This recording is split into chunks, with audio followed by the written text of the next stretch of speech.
Bref, on a acheté une grotte.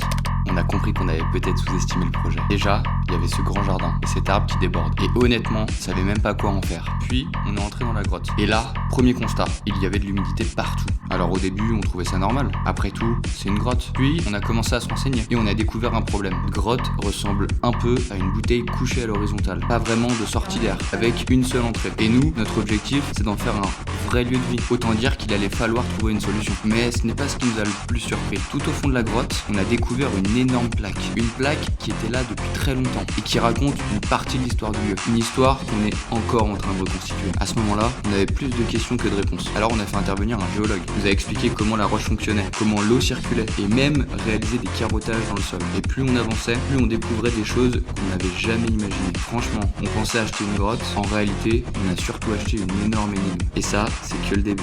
Toi, tu l'aurais acheté cette grotte ? Abonne-toi.